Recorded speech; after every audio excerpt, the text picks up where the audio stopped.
Haleluya, puji nama Tuhan. Shalom Bapak Ibu Saudara yang dikasih Tuhan.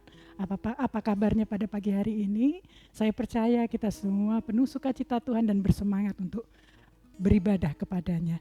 Baik, kita akan mulai ibadah kita satukan hati, kita berdoa. Haleluya. Terima kasih Tuhan, kami mengucap syukur apabila pada pagi hari ini kembali kami diizinkan Tuhan untuk kami boleh beribadah kepadamu. Tuhan, biarlah setiap kami boleh datang beribadah dengan penuh ucapan syukur. Bersyukur atas segala kebaikan Tuhan dalam hidup kami.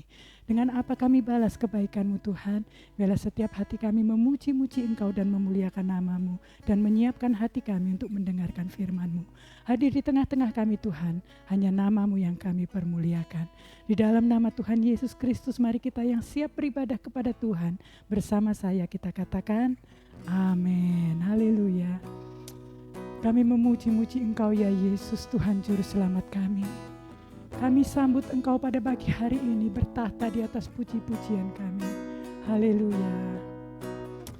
Haleluya, haleluya. Yesus kami puja. Yesus kami puja.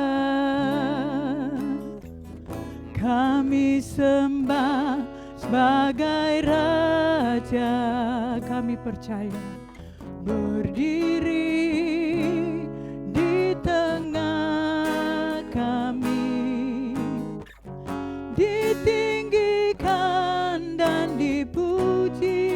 Yesus kami puja, Yesus kami puja, kami sembah sebagai Raja, berdiri di tengah kami, ditinggikan dan dipuji. Sembah dan puji, haleluya. Sembah dan puji penuhi tahta-Mu.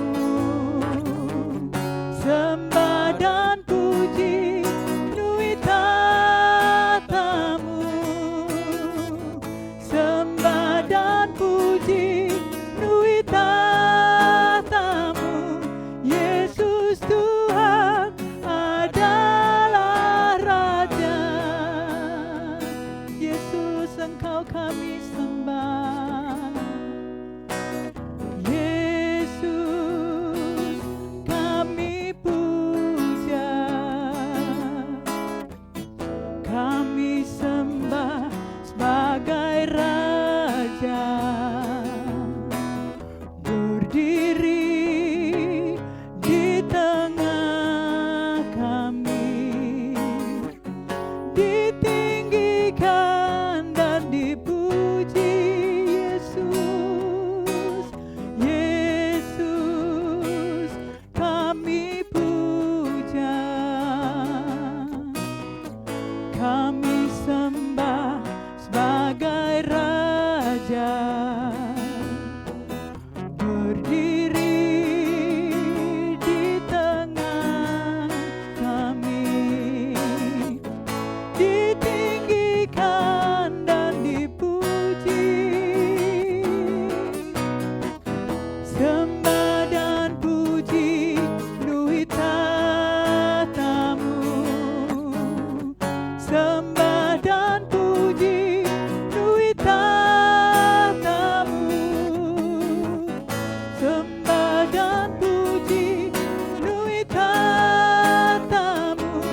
Yesus Tuhan adalah Raja. Sembah dan puji penuhi tahta-Mu. Kami sembah Engkau, sembah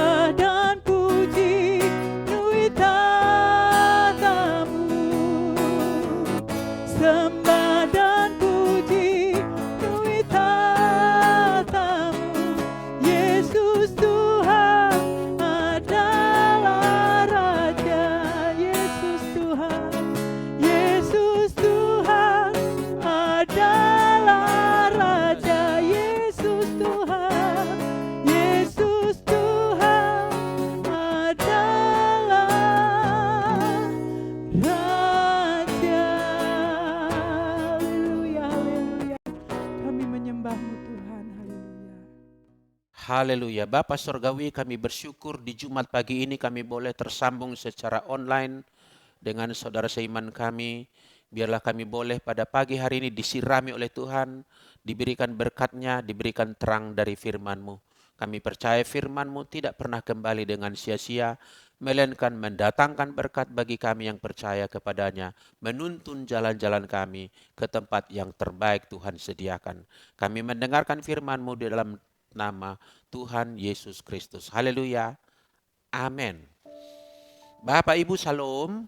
Ya, di hari Jumat pagi yang pertama di bulan Desember ini saya menyampaikan renungan dengan judul Makna Candlelight pada Perayaan Natal. Ini bicara Candlelight Christmas berarti. Bapak Ibu, penyalaan lilin bukan milik eksklusif orang Kristen. Penyalaan lilin terjadi di mana-mana. Hampir di semua bangsa di dunia ini ada tradisi menyalakan lilin. Misalnya saja candlelight dinner ada, kita kenal itu. Di mana biasanya dua sejoli yang sedang meminang kekasihnya misalnya ya, atau mungkin merayakan event yang manis dalam kehidupan mereka yang sudah suami istri, masuk di restoran dengan ruangan temaram agak gelap, dinyalakan lilin, bicara berdua kemudian sambil makan malam. Itu ada di mana-mana saudaraku. Itu punya makna sendiri penyalaan lilin di situ. Ada lagi penyalaan lilin itu, misalnya kita ingat tahun 2017 bulan Mei ya, ada penyalaan lilin global hampir di semua benua, di Asia, di Australia, di Amerika, di Eropa. Menyalakan lilin sebagai solidaritas bersama, memberikan dukungan support kepada Bapak Ahok yang waktu itu sedang ditimpa kasus penistaan agama. Jutaan lilin dinyalakan, itu punya makna dukungan solidaritas, harapan akan kebenaran itu tampil ke permukaan, kegelapan menyingkir, kira-kira gitu. Nah, ada lagi penyalaan lilin pada acara kedukaan. Di rumah duka suka ada lilin, atau mungkin peringatan berapa hari atau berapa tahun sesudah meninggalkan seorang dikasihi juga mungkin dinyalakan lilin, saudaraku. Itu punya makna tersendiri untuk mengenang orang yang dikasihi, saudaraku, atau menyatakan suatu ungkapan duka terhadap orang yang meninggal. Ada lagi penyalaan lilin yang lain misalnya dalam acara ulang tahun, cuman sering disoroti bukan nyalanya lilinnya tapi acara tiup lilinnya, tapi tetap ada lilin sebagai objeknya, saudaraku. Mempunyai makna itu. Lilin itu adalah simbol kehidupan, dan juga peniupan lilin menyatakan genapnya usia seseorang mencapai angka tertentu pada usianya. Punya lilin di mana-mana, saudaraku, tradisinya beragam-beragam. Lalu di dalam candlelight Christmas ini apa sih arti daripada penyalaan lilin? Saudaraku, penyalaan lilin bagi ibadah perayaan Natal adalah dedikasi atau manifestasi memorial terhadap ingatan kita kepada kelahiran Sang Juru Selamat. Siapakah Sang Juru Selamat itu? Dalam Injil Yohanes pasal 1 ayat 4 dikatakan, di dalam Dia ada hidup, dan hidup itu adalah terang dunia. Di dalam Yesus Kristus ada kehidupan, dan kehidupan di dalam Yesus Kristus itu adalah terang dunia. Sehingga ketika dinyalakan lilin itu menyatakan kehadiran lilin itu di mana-mana pribadi ini dirayakan dan disambut, saudaraku. Haleluya, saudaraku. Penyalaan lilin adalah tentang pribadi seorang yang lahir. Dan saya menyebutnya peristiwa kelahiran pribadi ini adalah peristiwa atau event terbesar di seluruh dunia dan di sepanjang zaman. Mengapa demikian? Karena peristiwa kelahiran yang satu ini tidak pernah terulang di tempat lain, tidak pernah terulang di zaman yang lain. Hanya satu peristiwa, yakni di Bethlehem itu. Dan yang lahir ini, dialah firman yang menjadi manusia. Dan firman itu adalah Allah, saudaraku. Berarti simpelnya, saudaraku, Yesus adalah Allah yang menjadi manusia. Mau kita buat lagi pendalamannya yang lebih lengkap, siapakah Yesus ini? Yesus inilah Mesias yang dinanti-nantikan dalam tradisi iman, tradisi keagamaan orang Yahudi. sejak ribuan tahun sebelumnya, saudaraku. Mereka menantikan Mesias. Mesias bahasa Ibrani, bahasanya orang Yahudi, dan ketika di Perjanjian Baru lazim menggunakan bahasa Yunani, maka Mesias tadi alih bahasa menjadi kata Yunani Kristos. Bahasa Indonesia menjadi Kristus. Jadi pada orang Yahudi ada tradisi pengharapan Mesias. Apa dasar pengharapan mereka? Janji Allah yang sejak dari Taman Eden dikumandangkan, keturunan perempuan ini, maksudnya keturunan Hawa, akan meremukkan kepala ular. Dan sejak saat itu mulai digemakan pengharapan-pengharapan yang menjadi solusi atas kejatuhan manusia dalam dosa dan bayang-bayang penghukuman yang kekal, dengan hadirnya kelak satu tokoh keturunan perempuan. Dan nanti para nabi-nabi mulai mengajarkan siapakah keturunan yang dimaksud, dan dinyatakan nanti di kitab Yesaya misalnya, Yesaya pasal 43, saudaraku, di sana dikatakan bahwa ayat 11, akulah Tuhan dan tidak ada juru selamat selain daripada aku. Itu Nabi Yesaya. 700 tahun sebelum kelahiran Yesus Kristus, dia sudah menggemakan akulah Tuhan. Dalam teks bahasa Indonesia pun sangat baik itu terjemahannya, digunakan kata Tuhan huruf besar semuanya untuk membedakan dengan Tuhan yang hanya huruf T besar gitu. Kalau dalam Alkitab kita ditemukan Tuhan huruf besar semua, dipastikan itu dalam bahasa asli, naskah asli bahasa Perjanjian Lama, bahasa Ibrani menggunakan kata Yod He Waw He, atau bahasa Indonesia YHWH. Kita melafalkannya Yahweh. Nah, jadi siapakah Mesias itu? Yahweh, yang menurut Yesaya lah juru selamat satu-satunya. Mereka nantikan itu. Kemudian datang lagi Nabi Mika mengatakan di pasal 5:1, nanti kelahiran yang dinantikan itu akan terjadi di Bethlehem. Bethlehem, sekalipun engkau terkecil, tapi daripadamu akan lahir yang permulaannya sejak purbakala, sejak permulaan zaman, sebelum semua penciptaan ini ada. Dan mulai semakin jelas bagi para nabi-nabi Perjanjian Lama, orang yang lahir itulah permulaannya tidak ada di dalam zaman, artinya bukan di antara ciptaan manusia, dan lokasi kelahiran itu di Bethlehem. Dan itulah maka event di Bethlehem ini menjadi event terbesar di dunia, karena yang lahir ini bukan anak manusia biasa, melainkan Allah mengambil rupa manusia.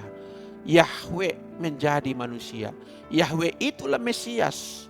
Mesias artinya juru selamat, atau penyelamat atau penebus. Haleluya.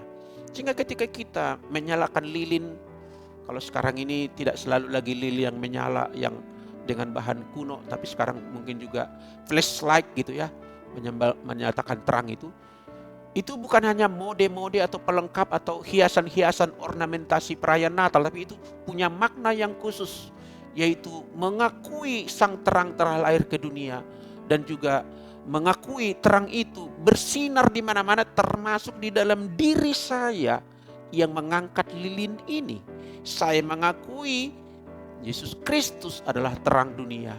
Maka nyala itu bukan hanya nyala di Bethlehem, tapi nyala juga di semua penjuru dunia, termasuk di dalam diri kita masing-masing.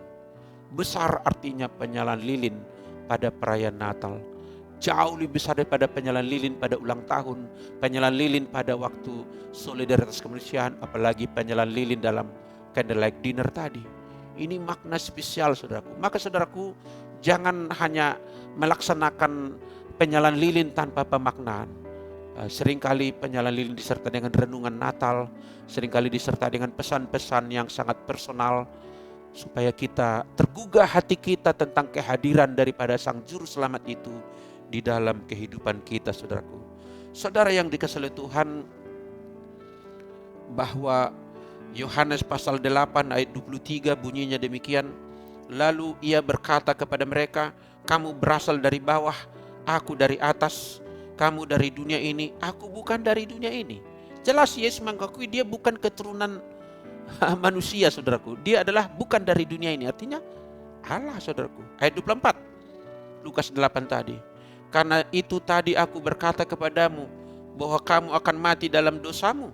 Sebab jikalau kamu tidak percaya bahwa akulah dia, kamu akan mati dalam dosamu. Saudaraku, menyambut terang dunia ini, menentukan keberadaan kita yang kekal, nasib kita yang kekal. Jadi berarti penyalaan lilin di acara Natal harus kita nyatakan sebagai sebuah komitmen pribadi kita. Mengakui dialah terang dunia, dialah terang di dalam kehidupan kita. Setiap orang butuh juru selamat. Setiap orang, tidak ada seorang pun yang tidak memerlukan juru selamat. Maka event Natal adalah event yang digelar di tengah dunia ini untuk mengabarkan kepada dunia terang yang sejati telah datang. Setiap orang yang menyambut terang itu beroleh kehidupan yang kekal, saudaraku. Haleluya. Haleluya. Saya tiba pada bagian kesimpulan daripada makna Candlelight Christmas ini dengan mengatakan bahwa penyalaan lilin adalah simbolik kita mengenang kelahiran Sang Terang. Istilahnya itu Sang Terang. Betulnya yang dimaksud oleh Yesus Kristus, Sang Terang dunia.